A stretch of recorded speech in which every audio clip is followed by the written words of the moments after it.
Hi, we're Gentlemen of Whiskey, and today we're going to talk to you about tips for learning to taste whiskey. Yes, we are.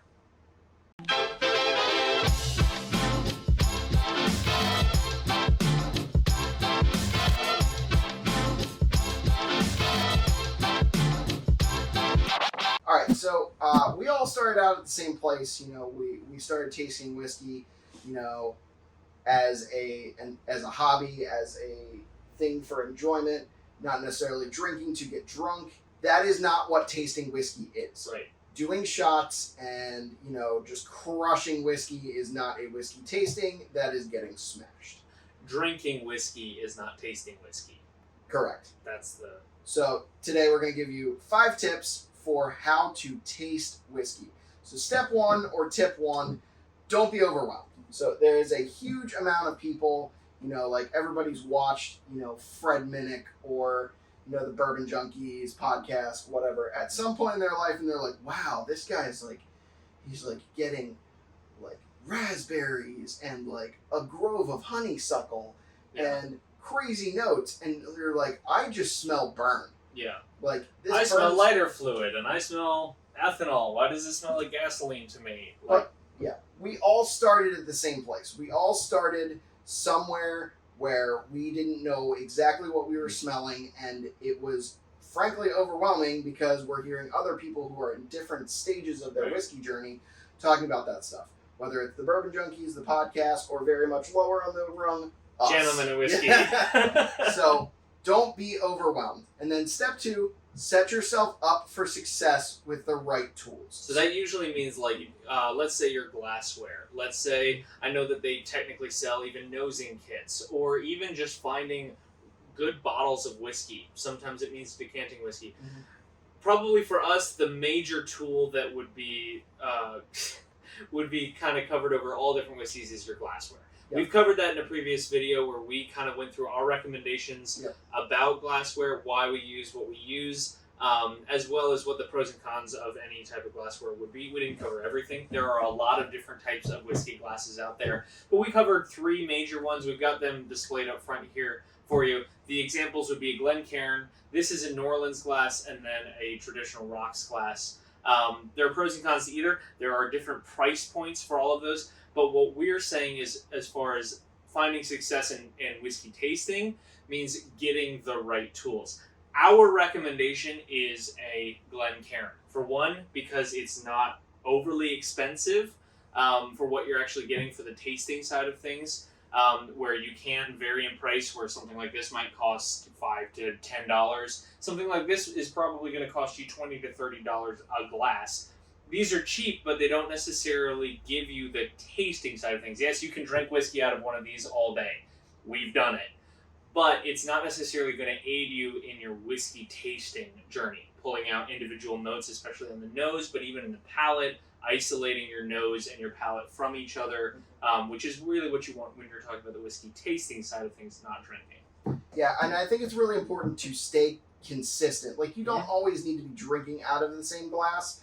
But when you're doing a specific focused tasting, I think it is important to be tasting things out of the same glass. We picked the Glencairn in part because they're $6 to $8 a piece. But when you nose them, there is a huge difference on the amount of ethanol you get in the nose than the rocks glass or even the Norlan glass. The Norlan glass, honestly, for us was not good at anything. Overpriced and messy. Yes. But you want to look for something with this general tulip shape, and that's what really focuses those whiskey notes into your nose. Now, what I will say I think we mentioned this in our review of the different glasses as well, which is important, which is that also just use what you have to start. Start somewhere. We do recommend investing in good glassware because we feel like that's probably one of the most beneficial tools to doing a whiskey tasting. But don't let that stop you if you don't have the budget or you don't have the time to find or whatever. They're readily available. Amazon has them all over the place for glassware and things like that. And find what you like. But what he said, stay consistent. If you start with one, nose and taste the next whiskey with the same thing. Nose and taste the next whiskey with the same thing. so you can kind of get a baseline for what your tastings are. Yep, and then so there's some other products. Bourbon Banter actually has some great printable products where they have a whiskey nosing wheel where there's all these different flavors, and it breaks it down like what types of wood, what types of fruit, what types of sweet. Mm-hmm. And you can kind of look at that while you're nosing and go, okay, so this is sweet, but maybe it's not marshmallow. Maybe it's not brown sugar. Maybe it's like a fruit jam or something like that. Those printables are awesome. We use those early on in our Gentleman and Whiskey group. We've kind of grown past them, mostly because no one uses them, but we've started there. And then another product that you can start to use is like a bourbon nosing kit. So something like this has all kinds of different flavors to it and scents. It's like you got cherry, peanut, oak, corn, wheat, rye, leather, tobacco, oat, something like that. And it's got them broken down into the different like types of flavors. Right. And that can be really helpful when you're first starting out.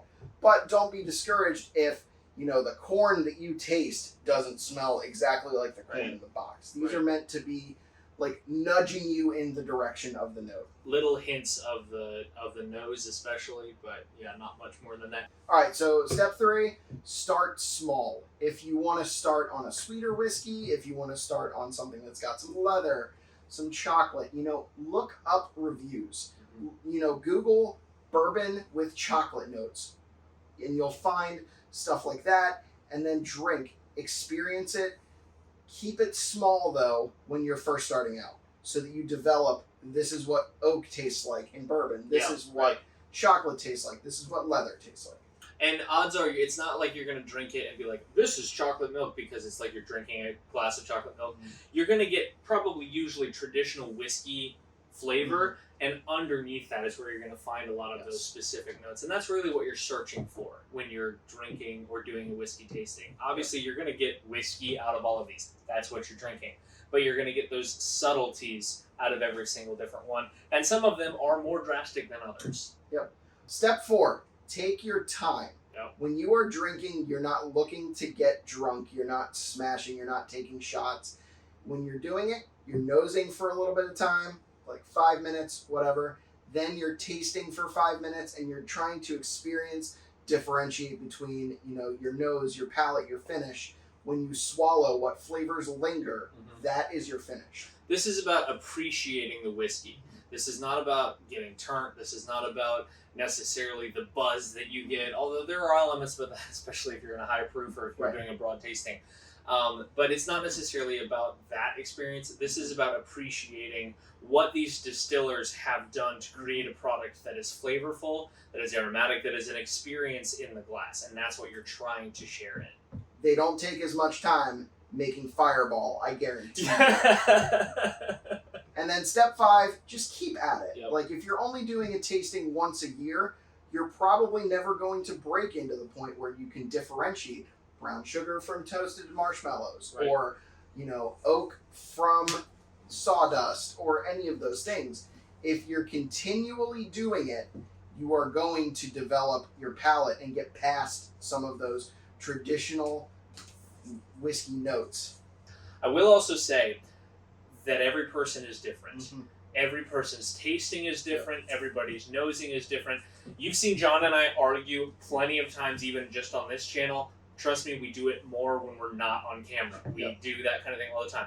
Some of that's the entertainment value, but also that's because he and I taste things very differently. We nose things very differently. We have a different palate. We have a different sensibility towards whiskey. There are things that I love that he hates. Those are the things that are important to remember when we say keep at it. Don't get discouraged if you're not getting what you see on YouTube. If you're watching a Bourbon Junkies video and they're reviewing a whiskey and they're getting this, and this, and you're like, dude, I got none of that, but maybe you have your own list, that's a good thing. And that's also because you're not the same as those guys. You're not the same as us. You're not the same as our friend Brandon, who's on this channel a lot. But continuously start somewhere. Don't get discouraged initially. Continue with the process. And in addition, there's videos. I'll try and link a bunch of them below, but Bourbon Junkies do a video on how to taste whiskey. Give that a view. The documentary Neat is super cool. It talks in it. You got Jackie Zykan, formerly of Old Forester, now of Hidden Barn, talking about how she does her tasting process. You get Freddie Johnson from Buffalo Trace, who is just the coolest dude, and I want to geek out about him, but I like. So cool. Yeah, you can tell he's one of those guys who kind of wants to stay in the background. But look these things up. Do your research. Yep. Just to quickly recap, don't be overwhelmed. Set yourself up for success with the right tools, whether that's glassware, a nosing kit, or you want to get like a wheel or any other of the printable products from Bourbon Banter. Start small, find one note at a time, develop your palate that way. Take your time when you're tasting, and keep at it. And one thing that we didn't mention, but also have fun.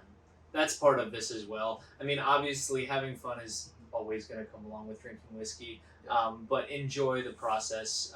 This is meant to be enjoyable, and that's the reason we do these videos, because we've been having fun with this for years, and we want to share that with you guys. Yep. So. We've had almost 2 years of our tasting group and a little over a year of our tasting channel here, and it's been awesome. Yeah. We love you guys, we love our tasting group, and it has just been a great ride. Yeah, and we appreciate your interaction with us as well.